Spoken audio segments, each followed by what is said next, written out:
La grabación. ¿Se ve Muy bien bien, la cámara? perfecto. Buenas tardes a todos, buenas tardes a todas. Bienvenidos a esta nueva sesión del seminario IUS, Encuentros para el Diálogo Constituyente de la Universidad San Sebastián. Esta, recuerden, es una iniciativa de la carrera de Derecho sede Valdivia y del Departamento de Derecho Público de nuestra facultad, que busca contribuir a la deliberación pública, informada y reflexiva sobre el proceso constituyente y las eventuales transformaciones jurídicas, políticas y sociales. Este seminario es una instancia permanente que convoca a diversos actores sociales, políticos, institucionales y académicos para abordar temáticas relevantes y generar insumos que enriquezcan la discusión constitucional. Con ese propósito, es para mí un placer presentarles a la doctora Marcela Inés Peredo, quien es doctora en Derecho, académica de la Universidad de los Andes, y hoy ejerce un rol fundamental en el proceso constitucional como integrante de la Comisión de Expertos y Expertas del proceso constituyente de 2023. Y es en ese sentido que la hemos invitado para abordar lo que ella estima son elementos claves y nudos críticos del anteproyecto que fue elaborado por la Comisión de Expertos y que está siendo objeto de revisión por el Consejo Constitucional en este momento. Igualmente comentarte, Marcela, que esta sesión del IUS también tiene como propósito el cierre de un curso de actualización en Derecho sobre el nuevo proceso constituyente que llevó a cabo la Universidad San Sebastián en el último mes. Bueno, dicho eso, antes de darte la palabra, quiero recordarle a los asistentes que se encuentra habilitado el chat e igualmente está habilitado el audio para que puedan formular preguntas y comentarios. Habrá un espacio para ello e igualmente avanzada la sesión del seminario, les voy a compartir a través del chat el enlace de acceso al control de asistencia que está dirigido para quienes deseen obtener el certificado de participación en este seminario. Marcela, tienes la palabra y de nuevo muchísimas gracias por tu tiempo y por tu amable disposición siempre. Muchas gracias, Luis. Para mí siempre es un honor compartir contigo, con la Universidad San Sebastián, que está preocupada de la actualización de un proceso que ha sido bastante largo y que en definitiva trata de encauzar ciertas demandas o preocupaciones que desafortunadamente aún no terminan de resolverse, pero que a través del texto intentamos colaborar en ello, en un proceso bueno, que tiene bastantes etapas, pero que al mismo tiempo intenta canalizar de manera institucional cuestiones que hoy por hoy no están tan claras, ¿no? Así que, por lo tanto, tuvo mucho de aprendizaje también para mí, así que agradezco mucho la oportunidad de poder conversar con ustedes. Yo traje un PPT, que es como una guía para poder conversar, pero la idea es que puedan hacerme las preguntas que necesiten, etc.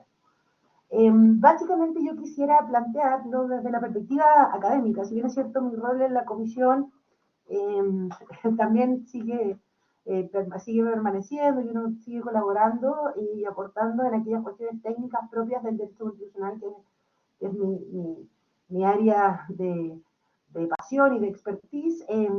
Es cierto que el anteproyecto va presentando ciertos puntos que pueden ser claves y también algunos nudos críticos que vamos a ver cómo se desenvuelven o se desarrollan en lo que sigue, ¿no?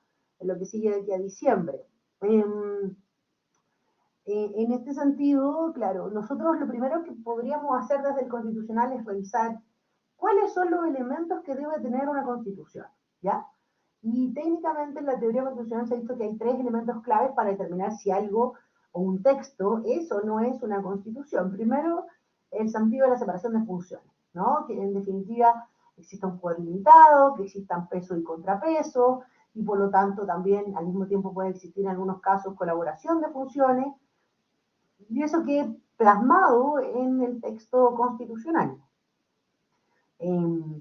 Asimismo, otro elemento que es importante es la forma en que se consagran o no algunos derechos y libertades. Eso también da una tesitura, no solamente del anteproyecto, sino que también de cualquier constitución en general. Si uno sometiera a cualquier constitución a este mismo, incluyendo por supuesto la vigente, a esta misma idea, uno podría entonces ir revisando si se van cumpliendo o no estas cuestiones claves para que una constitución sea tal, en términos de Lowenstein, en términos de Pereira Menot, en términos de lo que es la teoría constitucional clásica, de la cual yo me siento más parte. En ese sentido también es importante tener claro el concepto de imperio de derecho, que algunos llaman Estado de Derecho en una concepción más alemana, de rule of law, es decir, que el poder esté sometido al derecho. Si yo puedo revisar que en ese texto o en esa constitución es vivida de modo tal que el poder está sometido al derecho, bueno, entonces pareciera ser que la constitución en ese sentido también tiene cierta eficacia, ¿no? Entonces son elementos clave que también yo recuerdo un libro precioso para los que les gusta el constitucional, que es de Kenneth Ware. Ware decía algo así como, ¿qué debe tener una constitución? Bueno, a veces algunos decían lo mínimo, pero que ese mínimo debe ser un irreductible en relación a estos tres elementos, ¿ya? ¿Cómo esos elementos se conjugaron para efectos de que en términos reglamentarios dentro del proceso, a propósito de que este proceso no surge de la nada, sino de un acuerdo de la legitimidad democrática propia del Parlamento, en términos de la representación que eso supone? Entonces, bueno, a partir de un reglamento que regula las distintas subcomisiones que se mantienen hasta el día de hoy, en la forma en que se organizó la comisión experta, cómo trabajamos en ese sentido. Bueno, una subcomisión de sistema político que realmente velaba por la separación de funciones, también por el imperio de derecho, otra subcomisión de principio y derecho civil y político, en la cual yo participé, y evidentemente se incluye las bases y luego las bajadas hacia derechos y libertades, una subcomisión especial que dice relación con los derechos sociales, económicos y culturales, a propósito de la cláusula de Estado social que ya venía establecida en las bases del artículo 154 y de la Constitución vigente, que está dentro de la Constitución vigente como una de las bases para el nuevo proceso, que es el Estado social, que ha sido una de las cláusulas que ha dado más que hablar, digamos, en ese sentido, en términos más coloquiales. Y también, por último, una subcomisión que también va en la misma línea del imperio del derecho y la separación de funciones, que dice relación con los órganos constitucionales autónomos. Si nosotros pudiéramos decir, en ese sentido, lo que tenemos al día de hoy son comisiones que se encargan de la parte dogmática de la Constitución, en tanto la subcomisión de principio de derecho civil y político y la de derechos sociales, económicos y culturales, y una parte más bien ya de carácter, digamos, orgánica, que es como el constitucional orgánico que nosotros denominamos siempre, que está entregado a estas dos comisiones del sistema político y al sistema de constitucional, a los órganos constitucionales autónomos, ¿no? Eso es más o menos como un panorama general, porque así se ha dividido el trabajo, cada comisión se formó nosotros éramos 24, por ende se formó por 6 comisionados, y a partir de eso entonces había que alcanzar los consensos para luego presentarlos al Pleno y ver si había una aprobación por parte de la comisión experta en general, ¿ya? Respecto de las novedades que uno podría tener, hoy por hoy, como dije, las subcomisiones se mantienen, con la diferencia que cambia la composición, porque todos sabemos que quienes son consejeros hoy en día han sido democráticamente elegidos a partir del 7 de mayo, elegidos, y luego asumieron el 7 de junio, ¿no? Entonces, bueno, a mí me parece que revisando un poco e intentando separar del texto en términos más bien de carácter académico, ¿no? Desde la perspectiva de la comisión propiamente tal, las principales novedades del anteproyecto uno las puede encontrar en las 12 bases que dan origen al proceso. De la revisión que uno puede realizar, hay algunas que pueden ser innovaciones propias de la comisión, pero en general, yo lo dije en su momento también, en términos del pleno final, no fue una comisión que innovara o tuviese un carácter refundacional respecto de lo que existe hoy en día, sino que las mismas 12 bases son, esto es lo que yo creo, pienso, humildemente, las mismas 12 bases son la forma en que se estructuran las novedades a partir de los distintos capítulos, ¿ya? Me parece que en ese sentido es evidente, por ejemplo, que uno de los primeros cuadros que uno debe abordar es el Estado social y democrático de derecho. O sea, esa base implica o ha implicado, tanto en la subcomisión de principios como en general, la idea de cómo se plantea la exigencia de los derechos sociales. ¿Cómo se relaciona? Y una pregunta que siempre estuvo rondando en la comisión y en la comisión en general, digamos, es la idea de la subsidiariedad y la solidaridad, si eso es compatible o no. Yo creo que al Estado social y democrático de derecho hay que comprenderlo con los dos apellidos. Social, sí, y democrático también. Porque de lo contrario uno podría quedar con una visión parcelada de un Estado que solamente hace prestaciones y que puede incluso absorber al ser humano. Y lo que nosotros intentamos plasmar, sobre todo en el capítulo primero, fue decir, lo primero, y por eso está en ese orden, es la dignidad humana inviolable, ¿ya? A la que me voy a referir después. Y la idea es afianzar esa idea de que el ser humano, a partir de la servicialidad del Estado, que está en la Constitución vigente, y me parece una piedra angular de cómo se entiende la relación Estado, persona, sociedad, sabiendo que la persona es el centro del constitucionalismo, y la idea es proteger a los seres humanos. Entonces, a partir de eso, la subsidiariedad supone que obviamente es compatible con el Estado social, porque la subsidiariedad viene de subsidium, que significa ayuda. Y eso implica tener en claro o tener en cuenta que la subsidiariedad tiene un sentido positivo, que significa en el fondo que debo cooperar, debo ayudar como Estado a aquellos que no pueden hacerlo por sí mismos. Y tiene un sentido negativo toda vez que si las personas pueden lograr sus propios fines, si hay una junta de vecinos, si hay un grupo de personas que están, digamos, tratando de luchar, por ejemplo, en una agrupación intermedia, contra la droga, contra algún flagelo social o la delincuencia. Bueno, si ellos pueden lograr sus propios fines por sí mismos, bueno, entonces en principio eso significa que el Estado no debe intervenir. Pero en un Estado social eso también supone que en el caso de que no lo puedan hacer por sí mismos, la subsidiariedad sea utilizada en sentido positivo, como ayuda. Y como ayuda supone que es compatible con la solidaridad.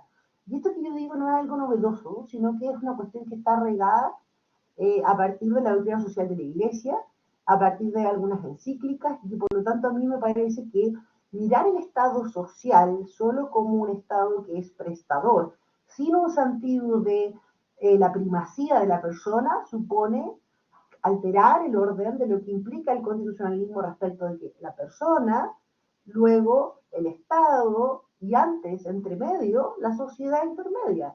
Y esa sociedad civil es la que compone el Estado. ¿De qué serviría el Estado sin sociedad? ¿Ya? Por lo tanto, me parece importante reivindicar la idea de que sin sociedad, sin familia, sin núcleo fundamental de esa sociedad, que quedó establecido aquí en el anteproyecto, se puede mejorar, por cierto, no podría haber en ningún caso un Estado que fuese democrático, para efectos de considerar que el Estado tiene un valor por sí mismo. O sea, el Estado es una forma de comunidad política, y eso es lo que nosotros establecimos respecto a la idea de la comunidad política, que está así en el artículo primero. Entonces, bueno, dicho eso, para no quedarnos en eso, hay, a propósito de eso, las novedades relacionadas con el Estado social se concretan en la subcomisión ya de derechos sociales y económico-culturales a partir de ciertas ideas que se amplían. Los nuevos derechos. ¿Cuáles son los nuevos derechos derivados de ese Estado social? Bueno, primero la idea de un trabajo decente. En particular, yo no estoy tan conteste de que sean buenos los adjetivos calificativos en materia de derecho, pero bueno, en fin, un trabajo, digamos, un trabajo decente. Entiendo que yo respeto lo que han hecho también los comisionados, por lo tanto, me parece a mí que ahora, desde la perspectiva jurídica, para la acción de protección me preocupa un poco esa redacción, ¿no? Uno no siempre está de acuerdo en todo, y eso es lo natural del ser humano, la libertad de pensamiento. También la seguridad social, en la cual se amplían las prestaciones a las cuales se les incorpora esto, y por ejemplo, el embarazo se incluye y otras contingencias sociales que no estaban determinadas. Eh, Respecto de la vivienda también fue incorporada, y una vivienda adecuada, independiente de la propiedad, no es como, no fueron en ese sentido refundacional, ni mucho menos, la propiedad quedó igualmente redactada que lo que existe hoy. Por ende, junto con la propiedad se asegura la vivienda, porque de lo contrario no tendría mucho sentido, me parece, ¿no? También la educación y salud, todo ello con una acción de protección especial, que, bueno, está en tránsito, diría yo, porque en el fondo podría ser mejorada, en términos de que esa acción de protección lo que hace es que se reclama contra la ley que establece una prestación determinada, por ejemplo, ley Ricardo Soto, ley de medicamentos, ya, si esa ley es contraria a la Constitución respecto del contenido del derecho, entonces yo puedo accionar. Tampoco es una acción de protección directa, sino que yo comprendo que se desprende que es una acción de protección indirecta, ¿no?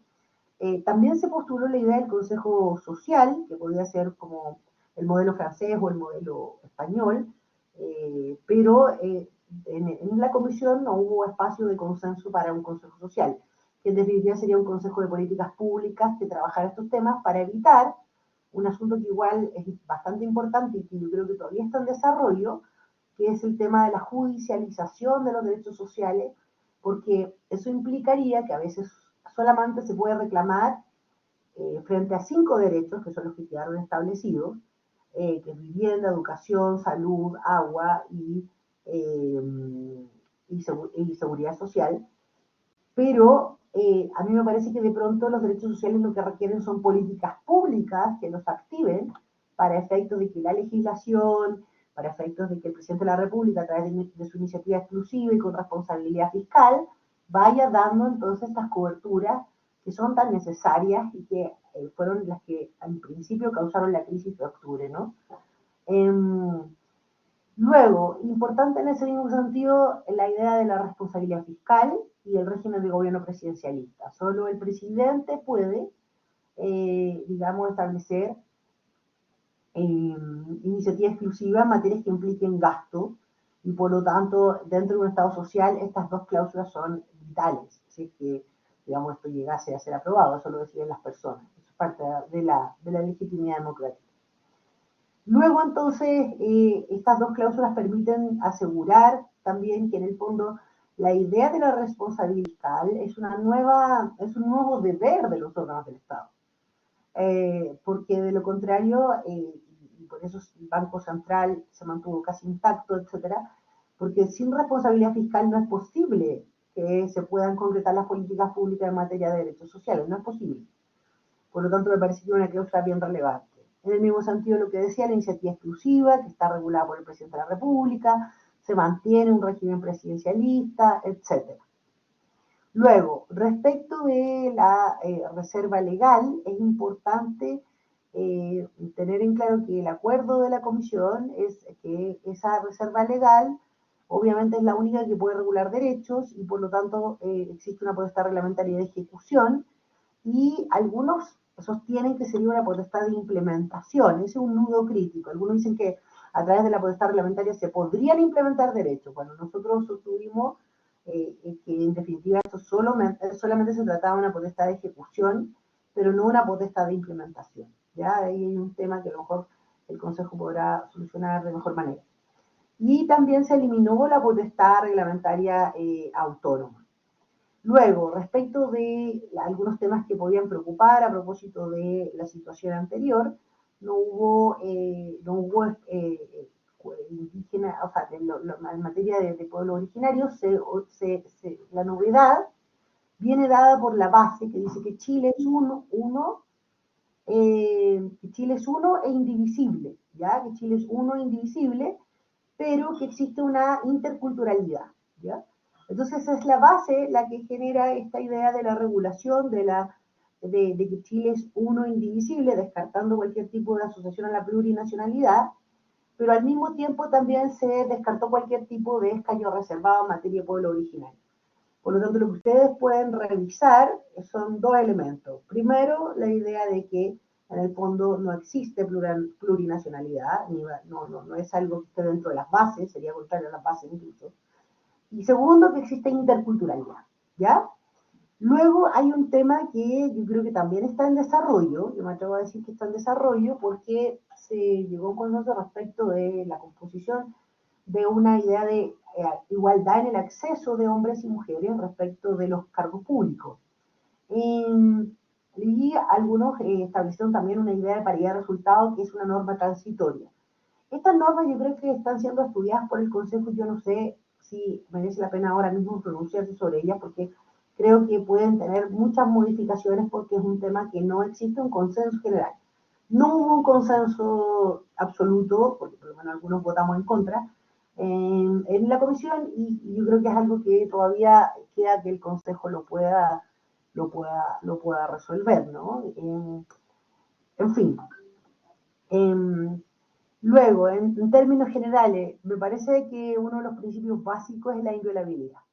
La inviolabilidad del ser humano. Creo que la idea de la inviolabilidad del ser humano plantea algo que es conforme también a algo que ya existe hoy, que dice relación con que las personas nacen libres, igual en dignidad y derecho. Es decir, ese artículo primero lo que hace solo es venir a complementar una idea sobre la importancia de la primacía de la persona. Creo que eso es algo que es importante y sobre lo cual evidentemente hay consenso. Luego, respecto a la servicialidad y el bien común, mantenerlo casi en términos muy similares a lo que tenemos hoy en día, me parece a mí. Hay cosas que se pueden redactar un poco mejor, pero creo que está dentro de lo que es muy similar a lo que tenemos hoy. Yo creo que el capítulo primero de la Constitución vigente en ese sentido es muy señero para lo que podría ser, y también había una idea de mantener la tradición constitucional chilena. Hay una tradición respecto a lo que es el bien común, hay una tradición respecto a que el Estado está al servicio de la persona humana, por lo tanto no había necesidad de innovar. Lo mismo en razón de la familia, que en general se establece una cuestión de una cláusula de la Declaración Universal de Derechos Humanos, que también está en la Constitución vigente, que es la familia el núcleo fundamental de la sociedad y están varios tratados internacionales. Y a partir de eso también las distintas ideas de las agrupaciones sociales, que en el fondo se agrupan como idea de grupos intermedios. Ahí estaría la cláusula de la subsidiariedad que nunca ha estado presente, tampoco en la Constitución vigente, sino que en el fondo se refiere a los grupos.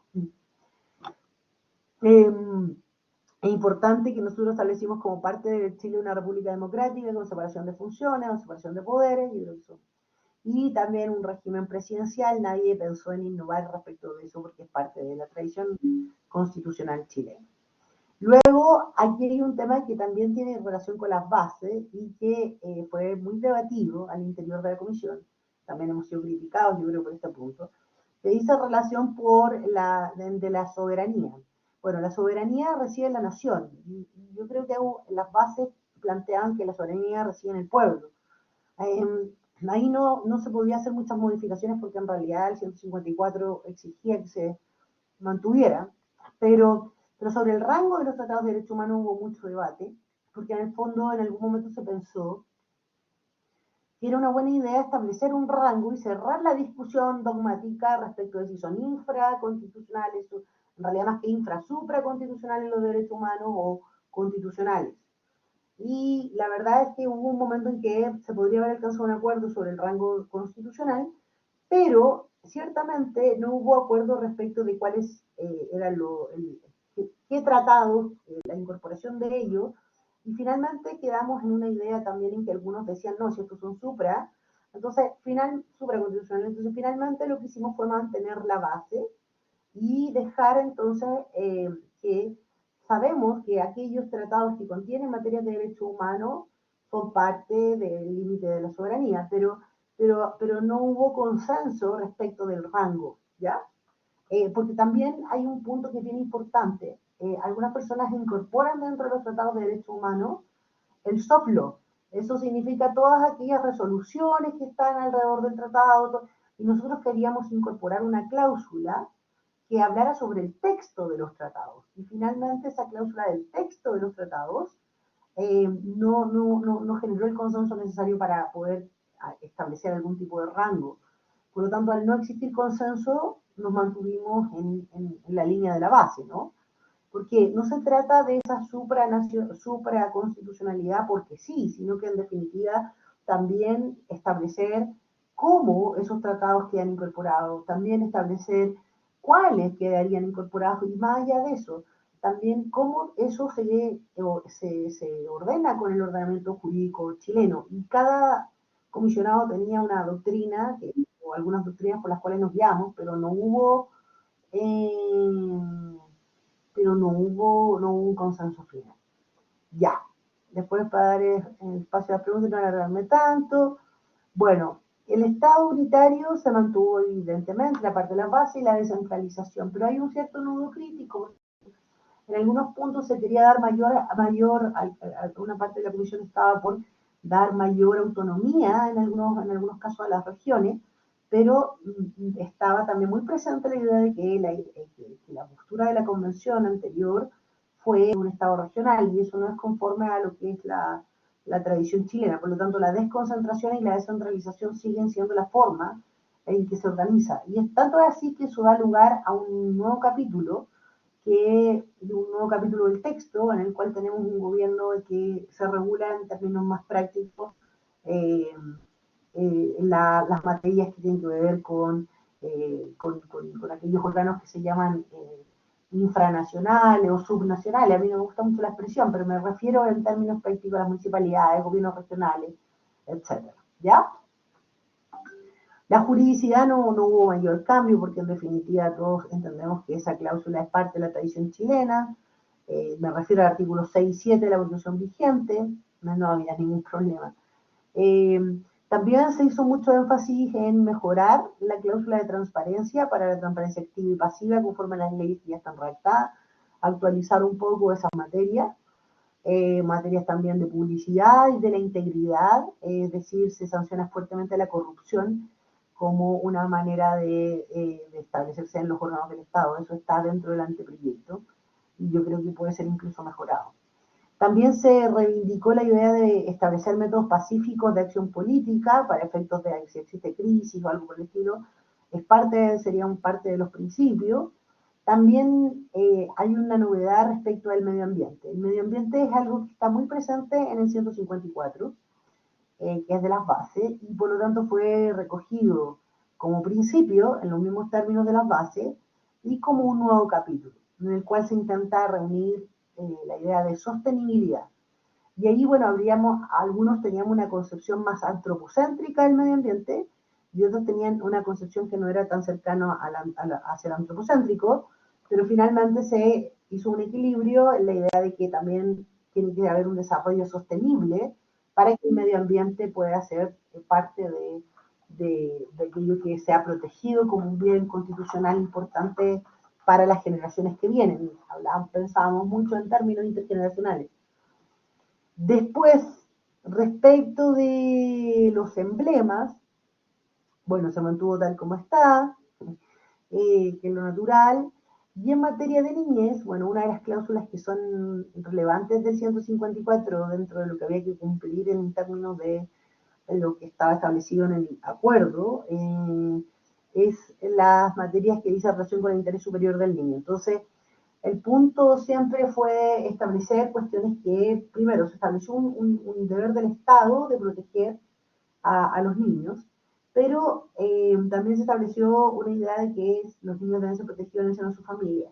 Pero no se quiso sobre-regular porque al final del día no, hay otras materias que pueden ser más controvertidas, como la educación sexual integral, y con las cuales muchos de los comisionados no estábamos de acuerdo, no estábamos de acuerdo, y por lo tanto no se ahondó en esos temas porque no hay consenso sobre eso. Entonces tratamos de mantener la base en términos de decir que lo que constitucionalmente procede es que la Constitución proteja a los niños, pero la Constitución no puede invadir a la familia, ni a los padres, ni el derecho de los padres a educar a sus hijos, que también está tutelado. Ya, para no alargarme tanto, vamos avanzando. Ustedes me dicen cómo voy con el tiempo. Bueno, evidentemente me parece importante rescatar algunos derechos civiles y políticos. Me parece que es importante la idea de que se mantuvo exactamente como está hoy las inhabilidades sobre materia de terrorismo, que sea contrario a los derechos humanos. Creo que incluso el Consejo podría mejorar esa norma, pero se mantuvo tal cual está hoy. Respecto de los derechos civiles, bueno, se mantienen los derechos clásicos, ¿no? La vida en términos amplios, la protección del que está por nacer, desafortunadamente, aunque yo era una de las partidarias fervientes de que se mantuviera como estaba hoy, pero no concitó los votos, tengo la certeza de que el Consejo sí lo va a arreglar.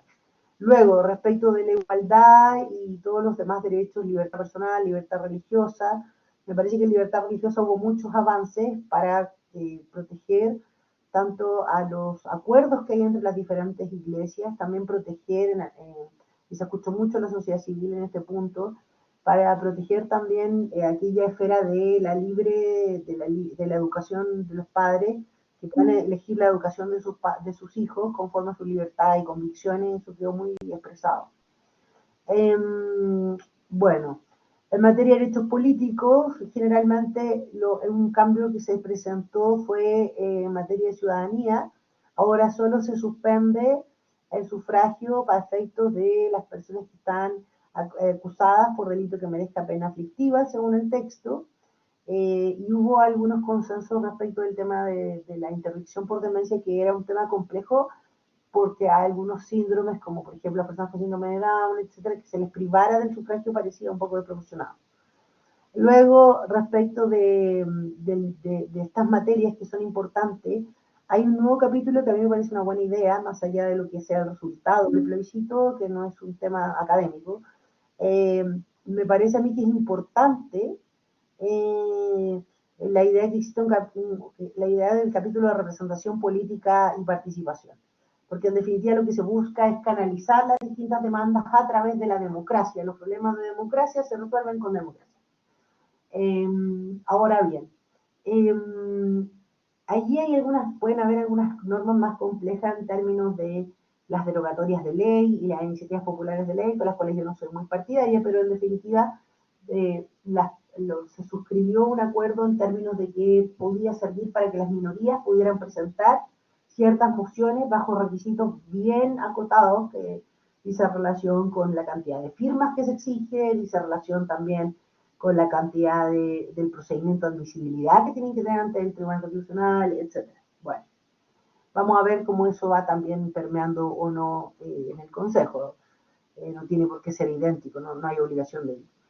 Y la acción de protección se divide según el tipo de derechos, como ya habíamos hablado, o sea, puede ser conforme a los derechos clásicos, que se mantiene idéntica, los derechos de primera generación, como se llama, o puede también de acuerdo a los derechos sociales, que está acotada. Vamos entonces a los órganos del Estado, para no agotarlo y así ustedes me pueden preguntar lo que quieran. Bueno, el Poder Judicial fue regulado de un modo tal que se plantea la distinción de lo jurisdiccional con lo administrativo o con aquellas cuestiones que son materias de nombramiento. Y se crean nuevos órganos que están bajo un órgano de coordinación para transparentar el procedimiento de nombramiento de los jueces, para transparentar el funcionamiento de las causas, de la agilización de la parte administrativa del Poder Judicial, y se separa de la parte, digamos, jurisdiccional propiamente tal. Estos órganos, bueno, son órganos de carácter autónomo y ha sido, bueno, un tema que está aún en desarrollo, porque algunas personas prefieren que mantener el espíritu de las normas vigentes, algunas personas prefieren mantener el espíritu de las normas vigentes y hay otras personas que lo que piensan es que sería bueno hacer esta división para que las causas tuvieran una solución más fluida, y que los jueces entonces solo se dediquen a los principios de judicatura, ¿ya?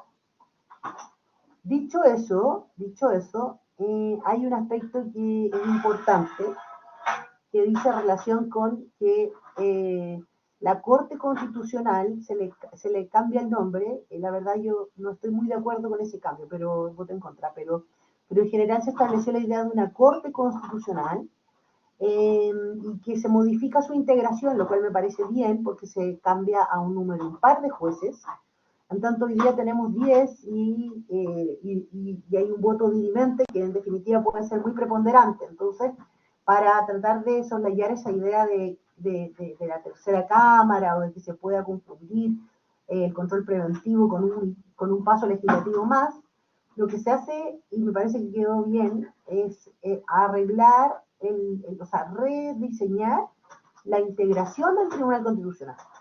Y esa integración del Tribunal Constitucional supone entonces velar porque sea un número impar, como era antes de la reforma del 2005, y son 9 jueces, y luego también las funciones respecto del tribunal cambian porque se transforma más bien en un tribunal a posteriori, en eso yo no estoy tan de acuerdo. Y por último, hay un punto que dice relación con la regulación de las sentencias. En esa materia, respecto de la regulación de las sentencias, a mí me parece valioso ciertos puntos que se ponen en el anteproyecto para efectos de evitar la dispersión de lo que se establece por cada uno de los ministros. Entonces, en definitiva, se regula desde la Constitución que las sentencias deben tener un criterio tal que se pueda desprender a partir de votos de mayoría y minoría, pero no a través de votos que finalmente puedan hacer que el intérprete de la Constitución pueda ser mal interpretado, por decirlo así. Me parece que es algún avance. Y también por eso se regulan los votos de los ministros. Por último, sobre estos nuevos puntos, es importante tratar en la materia de la justicia electoral. Me parece que la justicia electoral en Chile es algo que funciona bien, que nosotros tuvimos la oportunidad incluso de recibir en el Pleno en su oportunidad a las personas que están a cargo de la justicia electoral. Me parece que Chile en ese sentido ha tenido una institucionalidad muy fuerte en materia electoral. Por lo tanto, grandes cambios en ese sentido no se hicieron. Lo que sí se hizo es que las inhabilidades de los parlamentarios, que al día de hoy en la Constitución, en nuestra Constitución vigente, aparecen reguladas o sancionadas por el Tribunal Constitucional, se envían ahora, porque se supone que es un tema de estatuto parlamentario, se envía directo a la justicia electoral, para que la justicia electoral sea la que defina este asunto, ¿ya? Por eso hay nuevas atribuciones, porque todo el estatuto parlamentario que ha entregado las inhabilidades, etcétera, quedan entregadas, digamos, a esta justicia electoral. Por otra parte, me parece interesante rescatar que en el Ministerio Público existen nuevas fiscalías que son especializadas, se puso mucho eje a partir de algunas peticiones que se hicieron por el mismo órgano, en razón de los delitos especializados. Hay una fiscalía ahora que es de alta complejidad, por delitos complejos, y se trató de sistematizar o de ayudar a actualizar ese órgano, pues, porque nunca había sido revisado en términos constitucionales. Entonces se intentó modernizar a la realidad de lo que vivimos hoy, que el tema de los delitos es un tema muy fuerte, y a partir de eso también se establece una defensoría de las víctimas, porque hoy por hoy no existe una defensoría de las víctimas que sea institucional en términos constitucionales, sino que existen distintos órganos que se encargan de defender a las víctimas, pero a diferencia de la Defensoría Penal Pública, que está asegurada, el derecho a la defensa gratuito, en el caso de las víctimas no existe. Por lo tanto, se hizo el énfasis de equilibrar esas dos partes, que a mí me parece que está bien, a mi juicio. Y también un consejo asesor que acompaña al fiscal para efecto de tomar las decisiones de materia de política criminal, que me parece que también es valioso en los tiempos que hoy nos enfrentamos a delitos más complejos, y en ese sentido me parece que está bien. Luego, respecto de los procedimientos de cambio constitucional, bueno, Banco Central, nosotros llegamos a un consenso casi absoluto de que es una de las instituciones que funciona y por ende no había que hacer ninguna modificación, por lo tanto no me voy a referir en particular, porque en realidad hubo dentro de nosotros esa idea de que lo que funciona no se debe actualizar, no es necesario actualizar lo que funciona. Luego, respecto de los procedimientos de cambio constitucional, me parece a mí que ahí hay un punto importante que dice relación con cómo se cierra la idea de que estos procesos constituyentes no pueden ser eternos. Ninguno de los que estábamos allí pensábamos que las constituciones deben estar en un proceso constante, eso no es normal. Eso refleja algún problema que en definitiva cada país, conforme a la legitimidad democrática, se va a resolver, supongo. pero no es un tema directamente académico, es mucho más profundo que eso. Por lo tanto, nosotros lo que pensábamos era si solo bastaba con dejar un capítulo que dijera relación con las reformas constitucionales y con los quórum, o si era necesario establecer un mecanismo de reemplazo. Yo creo que esto va a ser evaluado nuevamente por el Consejo porque es un tema difícil de discernir. Es un tema difícil de discernir. Y en ese sentido hay constituciones que tienen también mecanismos de reemplazo establecidos, pero en Chile no es lo propio, no hay costumbre de ello. Lo que se intentó hacer es que en el caso de que quisiera reformarse nuevamente o iniciar un nuevo procedimiento, bueno, ese procedimiento requiere volver a instalar una comisión de expertos, un consejo, y luego que las cámaras puedan levantar el proyecto y ver si lo aprueban o no. Pero la idea del cambio constitucional no debe ser una idea que se mantenga como la única vía para resolver los conflictos. Por lo tanto, nosotros tratamos de generar espacios que institucionalizaran los posibles conflictos, pero al mismo tiempo sabiendo que la idea no es permanecer en el cambio. Eso. Muchas gracias. Bien, muchas gracias Marcela por tu exposición. Se han ido acumulando algunas preguntas en el chat. Igualmente les recuerdo que está habilitado el chat, también se encuentra habilitado el audio de la plataforma para quien estime mejor hacer uso del audio y formular allí su pregunta. De todas formas, yo voy a ir leyendo las preguntas. También les recuerdo que en el chat está el control de asistencia o el acceso al control de asistencia para quienes quieran acceder al certificado.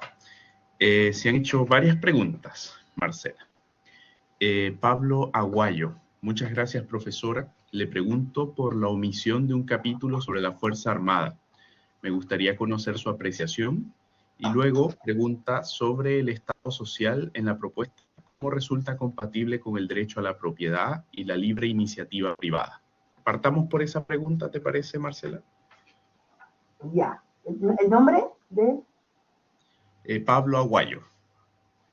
Ya. Gracias por la pregunta, Pablo. Súper interesantes las dos. Muy al hueso. Lo primero es que en el caso la primera decisión que se tuvo que tomar como comisión fue la idea de la estructura. ¿Cuál iba a ser la estructura que podía tener el anteproyecto? Y en ese contexto habían dos posturas marcadas, digamos. Una en la cual me incluyo, por cierto, creíamos que el capítulo de Fuerzas Armadas tendría que mantenerse como un capítulo, evidentemente, y que de hecho así lo propusimos. Y luego otra postura de otros comisionados que en definitiva pensaban que eso podía quedar incluido dentro del poder,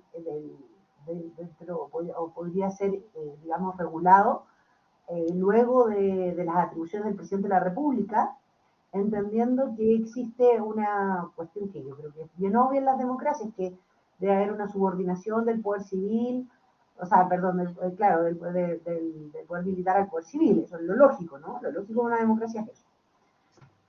Bueno, esto se sometió a votación en su momento y desafortunadamente no conseguimos los votos, de hecho perdimos por un voto. Estuvimos, si mal no recuerdo, eso se puede revisar, pero si mal no recuerdo puede que la memoria me falle, pero creo que fue 13 y necesitamos 14. Y por eso no quedó como un capítulo determinado, pero a mí me hubiese gustado que eso sí hubiese pasado. Lo que pasa es que uno está en la regla de las normas de la composición y yo soy muy respetuosa del imperio del derecho. Eso. Y sobre el Estado social, ¿cómo resulta compatible con el derecho a la propiedad y la libre iniciativa privada respecto a la propuesta? Pregunta Pablo. Sí, yo creo que es compatible en la medida que uno entienda que no se trata de un Estado social puro, en el sentido que no es democrático. Entonces, primero, si un Estado social y democrático de derechos, si se piensa en Alemania, o a lo mejor si se piensa en países que en el fondo han entendido que hay prestaciones que el Estado puede ayudar en términos solidarios y respetando la iniciativa libre de cada persona, respetando la sociedad, yo creo, mira, yo creo sin duda que un Estado social necesita la sociedad para existir. ¿A quién va a servir el Estado si no hay sociedad? Entonces, ¿cómo se concreta eso en la propiedad? Bueno, evidentemente en la medida en que se entienda que el Estado está al servicio de las personas y de todos sus derechos. Y uno de sus derechos más importantes es la propiedad, la libertad, la vida, la igualdad, etcétera, y todo lo inherente al ser humano. Entonces, creo que todo depende de un triángulo que yo siempre enseño en clase y yo lo veo de esta forma. Primero está la persona, después está la sociedad civil y después está el Estado. Y en este triángulo es como el Estado social debe o puede ayudar en ciertos puntos que sean necesarios. Eso me parece a mí.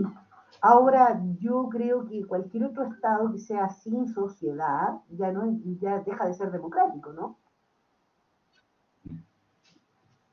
Así es. Tomás Lara pregunta, profesora Peredo, ¿con los mecanismos de participación transitamos de una democracia representativa a una participativa? Y luego pregunta, en materia de descentralización, ¿la propuesta profundiza la descentralización al consagrar un Estado descentralizado que no lo es solo en términos administrativos? Y te agradece la exposición. Perdón, ¿me podrías Mecanismos de Sí, por supuesto. Con los mecanismos de participación, ¿transitamos de una democracia representativa a una participativa? Esa es la primera pregunta. Y la segunda te pregunta si hay una profundización de la descentralización al consagrar un Estado descentralizado que no lo es solo en términos administrativos. Esas dos preguntas. Oye, son preguntas difíciles. Me estoy arrepintiendo de haber venido. No, mentira. No, la agradezco. Es broma. Lo que pasa es lo siguiente. Yo creo que hay un tema que es importante que dice relación con la idea del capítulo como ya lo vi. Ahora, hay otro punto. Yo creo que no existe una sola forma de democracia, de ejercicio de la democracia. O sea, hoy día el artículo 5 dice, o sea, la democracia se ejerce a través de elecciones periódicas, plebiscitos, referéndum, etcétera. ¿Qué es lo que intenta hacer este capítulo tercero? Bueno, establecer distintos mecanismos que no son solo democracia representativa y no son solo democracia participativa. Yo creo que esa dialéctica no es buena para la democracia, porque en definitiva algunos piensan que la única manera de que la democracia se logre propiamente tal o se cumpla implica entender a mecanismos de democracia directa. Y si no hay plebiscito, no hay referéndum, entonces no existe. No, no es así. La democracia representativa tiene mucha validez. O sea, desde Locke, desde los ingleses en adelante, se entiende que la democracia se puede ejercer a través de distintas fórmulas. Yo no creo que hayamos transitado un tipo de democracia en particular, en lo personal. Creo que lo que hicimos fue tratar de establecer distintos mecanismos para efectos de que las personas pudieran estar incorporadas a sus necesidades, eh, porque a veces ocurre que existe cierta desconexión entre representante y representado, y también ocurre que a veces no se llega a tiempo con algunas de las ideas me recuerdo a Easton, el sistema político tiene inputs y outputs. ¿Qué significa eso? O sea, demandas y respuestas. Y por ende yo creo que lo que hay que buscar, yo no sé si eso también podría ser mejorable, no me toca a mí decir eso. Yo lo que pienso es que hay que buscar mecanismos que puedan dar esa facilidad en la contingencia en la que vivimos. Y la segunda pregunta que plantea Tomás Lara es en materia de descentralización. Él señala que en la propuesta se consagra un Estado descentralizado que no lo es solo en términos administrativos. Quería saber allí tu opinión. Mira, yo creo que la norma del Estado unitario debería ser mejorada en la redacción.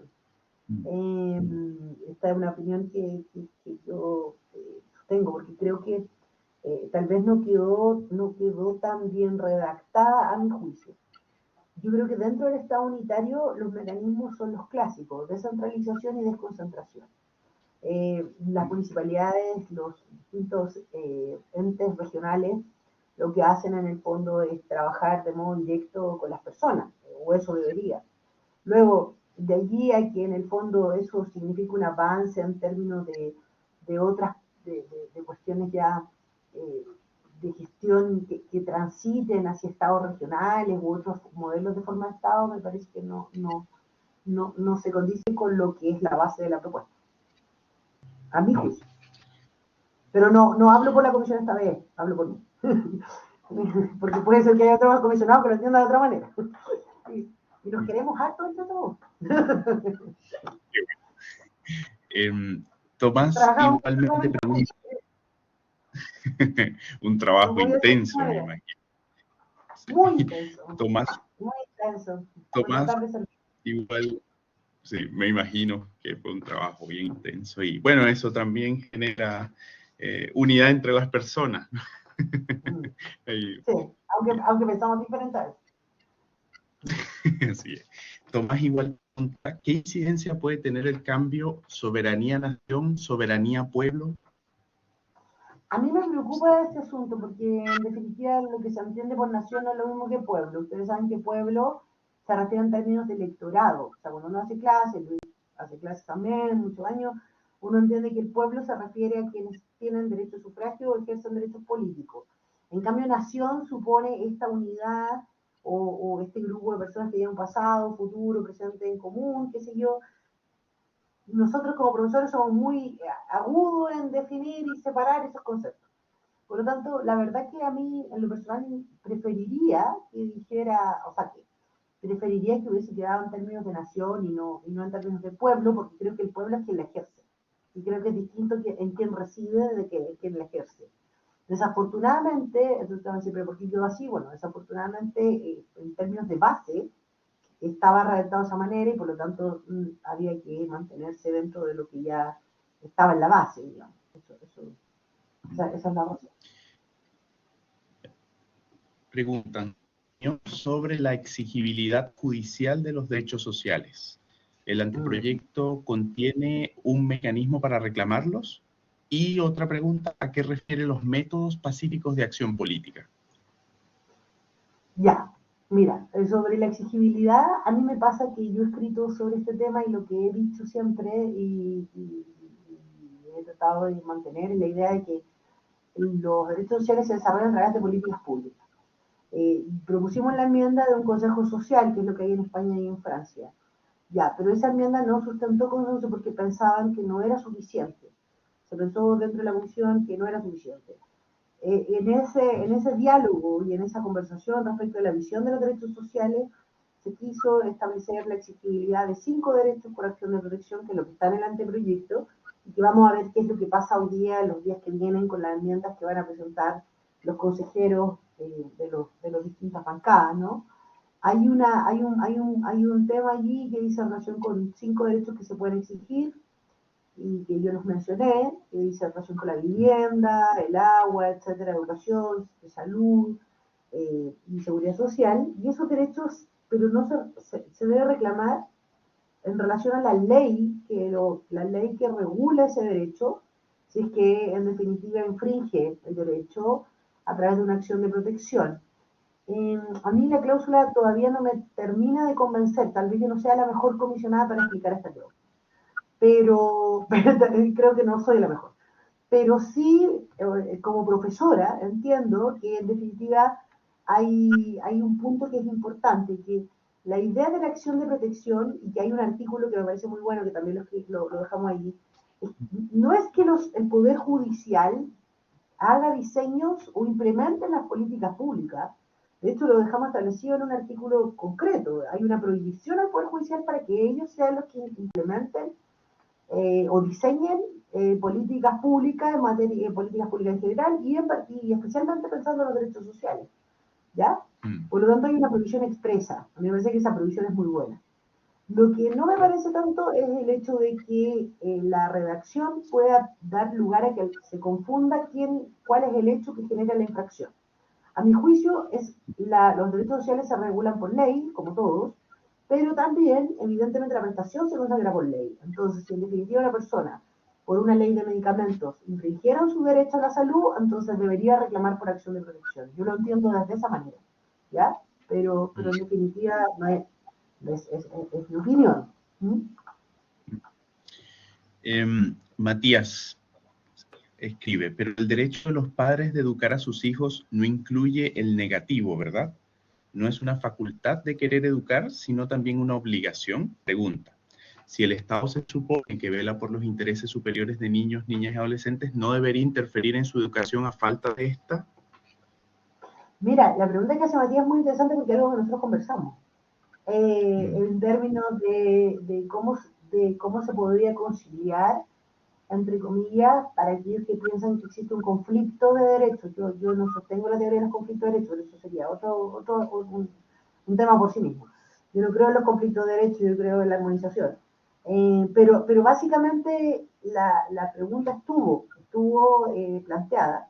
Lo que nosotros hemos resguardado, que también estaba en las bases, es que se proteja a la niñez en términos del interés superior dentro del seno de la familia y como deber del Estado, porque han habido vulneraciones en esta materia que son muy complejas, y lo que podríamos hacer desde la Constitución era establecer por lo menos un deber, ¿ya?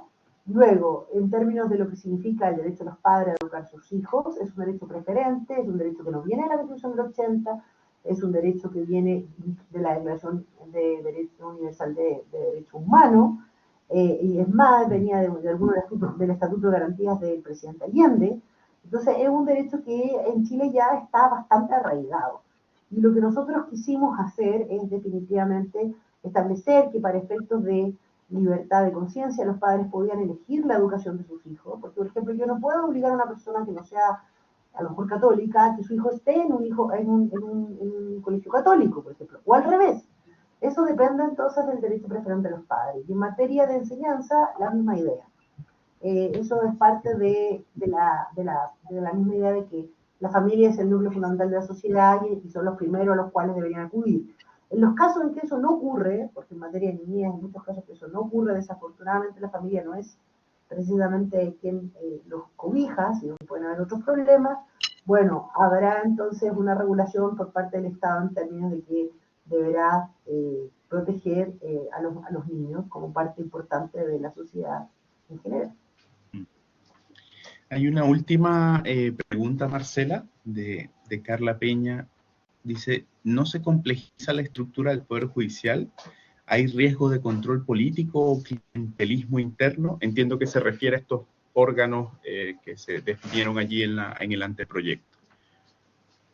Sí, mira, yo creo que es un tema que está en desarrollo y que es difícil de saber exactamente. Todos estamos claros, y eso está también en las bases del anteproyecto, y hay un consenso absoluto sobre las bases constitucionales del Poder Judicial. O sea, hay consenso en la inexcusabilidad, inamovilidad, lo que nosotros le decimos a los niños que tienen que aprender en las clases, responsabilidad de los jueces. Eso está claro, no hay problema sobre eso. El punto es cómo hacer que la administración de justicia en algunos casos sea eficiente. Y ahí, bueno, uno podría decir es que, bueno, la alternativa es mantener las bases según lo que tenemos o dividir en dos áreas lo administrativo para que no exista una tardanza en la administración de justicia, de lo judicial, lo de la judicatura propiamente tal. Ya, eso podría ser una alternativa. O lo otro es, bueno, establecer este tipo de órganos que colaboran para efectos de despejar en el Poder Judicial esa acumulación que se produce, que la gente siente que la justicia tarda, no llega, etc. Yo creo que es un tema que todavía podría ser todavía desarrollado por el Consejo en términos de cuál es la fórmula para conseguir ese fin que es noble y que todas las personas tienen, de pensar cómo la justicia se acerca a las personas también, en términos constitucionales. Ahora sí hay una última pregunta que acaba de llegar. No, Es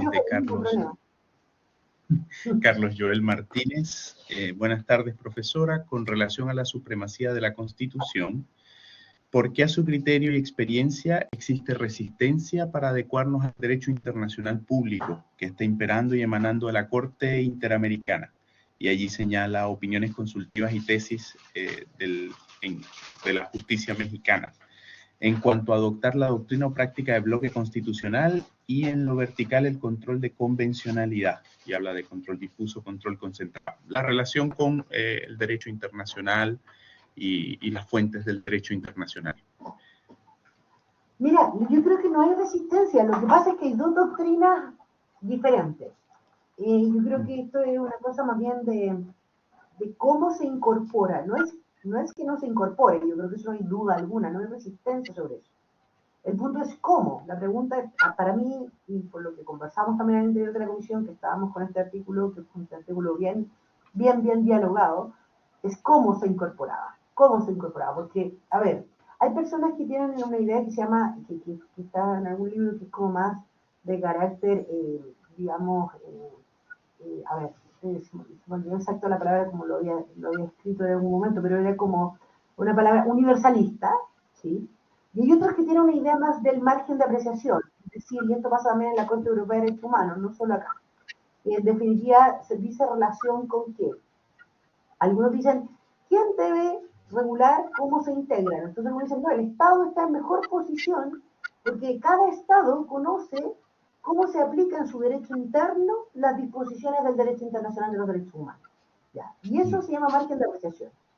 Y hay otros que sostienen que, por otra parte, eh, no deberíamos condicionar al Estado la aplicación internacional de los derechos humanos. ¿Ya? Entonces son dos visiones del mismo asunto.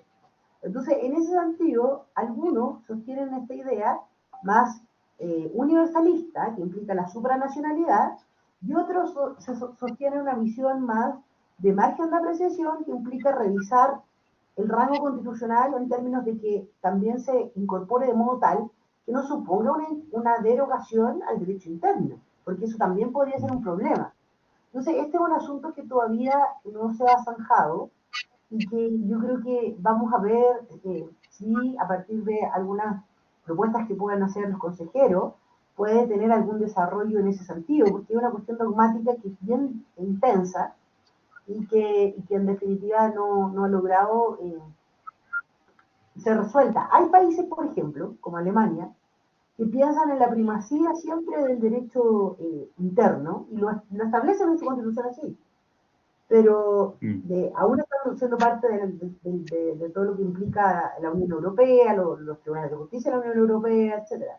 Entonces, cada Estado a veces ha definido o ha determinado cuál es la cláusula de recepción del derecho internacional de los derechos humanos o del derecho internacional en general en su jurisdicción, en su competencia. Yo creo que no hay un problema respecto de que se integre, el problema es la definición de eso. ¿Cómo se Hay define en una... términos? Claro.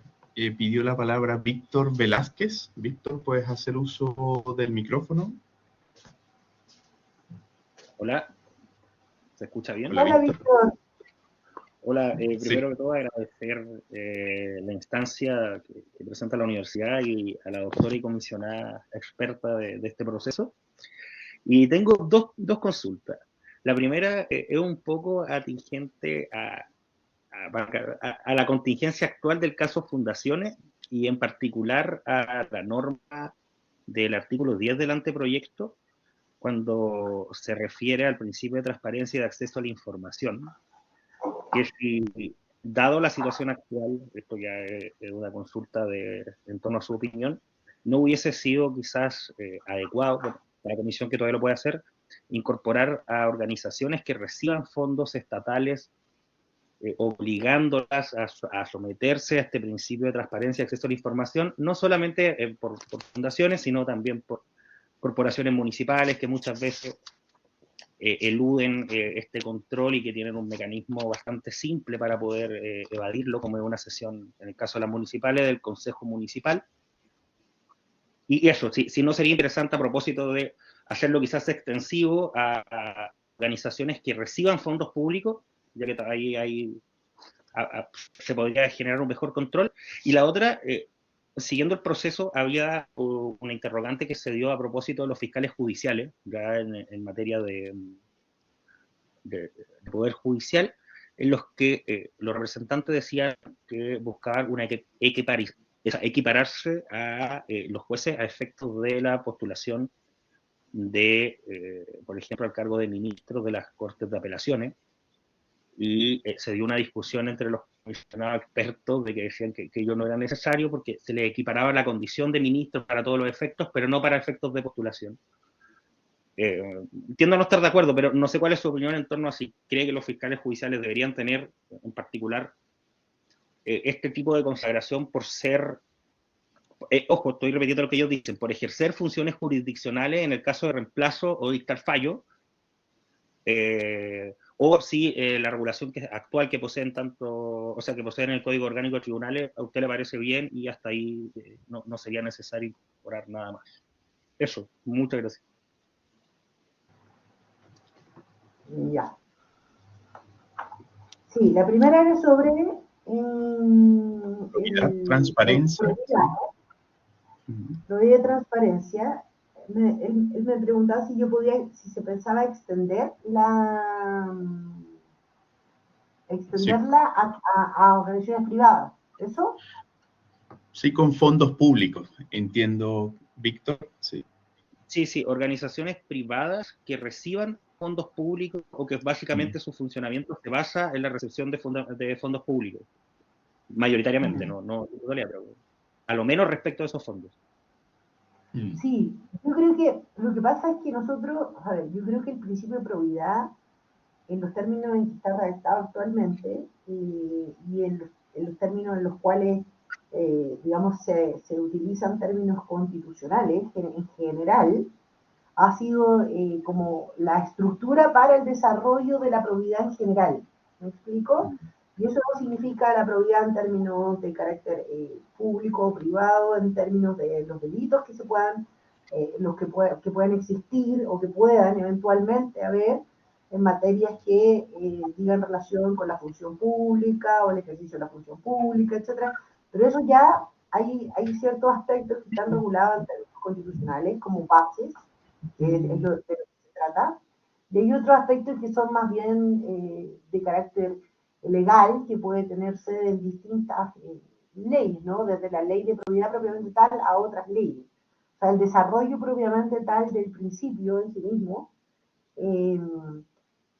está entregado siempre en ese sentido al legislador. Precisamente son son las bases de la institucionalidad que en el fondo prohíben prohíben en general cualquier tipo de acto que sea contrario a la probidad.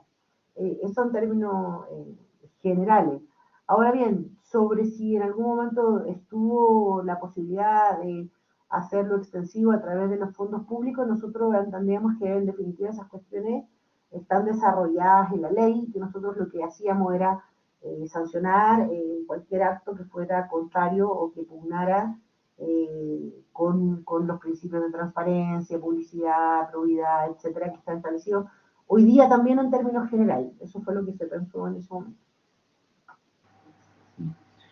La segunda pregunta estaba relacionada a los fiscales judiciales. Sí, yo creo que en materia de fiscales judiciales, en este instante me parece que la respuesta es similar, porque en el fondo ha sido regulado normalmente en algunos aspectos por el Código Orgánico de Tribunales. Uno lo incluye mucho en los libros porque cumplen un rol invaluable, etcétera, en cada una de las cortes, porque son parte de la estructura orgánica del Poder Judicial, sí, es una parte muy importante. Pero también yo creo que como en el mismo sentido, a veces una duda que nos presenta en la comisión y que es bueno que también aquí los alumnos y todos los que nos acompañan lo sepan es hasta dónde, cuál es el límite del punto constitucional y el punto legal. Eso es algo que uno también dentro de la comisión se pregunta para efectos de resolver problemas que son valiosos, porque son muy importantes. Siempre está la duda de saber, de saber distinguir aquellas cuestiones que son parte de la estructura de la Constitución como ley fundamental y aquellas cosas que son luego ya de desarrollo de las normas infraconstitucionales. Ya no hay más preguntas, solo Carlos Martínez, que te agradece por la respuesta relativa al derecho internacional público. Y bueno, con la pregunta de Víctor, queremos cerrar el seminario, Marcela, para no agotar. Sí, por supuesto. Sí, no, un segundo, que me gustaría decirle, Carlos, que claro, ese tiene toda la razón. En el fondo, la cláusula de la base, porque por último cualquier cosa, pues si me quiere a mi correo, me escribe, yo feliz le mando todo lo de margen de apreciación y la otra teoría, y la que está, la de control de convencionalidad y la no control de convencionalidad. Porque esos temas son interesantes y son, a ellos les va a tocar resolverlos, gracias a Dios, no a mí. No a nosotros ya estamos un poco más viejos. No, lo que yo diría, fuera de todo broma y agradecida del momento, de poder encontrarnos más allá de las pantallas, ¿no? Yo, eh, yo lo que quiero transmitir es que en el fondo todos esos convenios están absolutamente radicados y están incluidos en la base, porque la base sigue entendiendo que son límites para la soberanía, ¿ya? Entonces, no es que eso haya quedado outsider. Lo único es la discusión respecto de esa idea de la jerarquía del rango, si son superiores a la Constitución o son del mismo rango de la Constitución. Eso es lo que nosotros no cerramos, y hoy día tampoco está cerrado. Entonces, en el fondo, se entiende que la Convención de Viena, en todas las disposiciones que allí están, y que yo la aprendí con mi querido profesor Nogueira, se mantienen íntegramente, pues si nadie está pensando en establecer otra manera de no cumplimiento de los tratados, eso sería curioso. Entonces, la única manera sería denunciándolo, que es lo que establece la misma Convención de Viena. Así que en ese sentido, que puede dormir tranquilo y todo mis cariños. Marcela, queremos, bueno, agradecerte tu amable disposición y tiempo. Bueno, como te decía, esto también forma parte del cierre del curso de actualización en Derecho sobre el nuevo proceso constituyente y lo hacemos de manera extraordinaria con tu participación. Y bueno, espero tengamos pronto una oportunidad, eso está comprometido, de que nos visites en Valdivia para realizar una actividad presencial y por supuesto allí quizás es mucho más, el calor humano se siente mucho más cuando estamos de manera presencial. Pero eso, agradecerte la buena disposición y tiempo y la claridad en tu explicación. También quiero, por supuesto, agradecer a quienes se conectaron a esta nueva sesión del IUS y los invito a estar atentos a las próximas convocatorias que vamos a estar realizando. Un gran abrazo, Marcela, que estés muy bien. Gracias, Luis, muchos cariños a todos y espero que cumplas con tu promesa, porque si no, nuestra amistad está en juego. Vamos a No, buscarlo. gracias a todos, felicidades, voy a compartir con ustedes. Sí, depende de ti ahora, de ti depende. Yo ya estoy disponible, tengo la maleta hecha para llegar a Valdivia cuando ustedes digan. Gracias de verdad. Muchas gracias, nos vemos.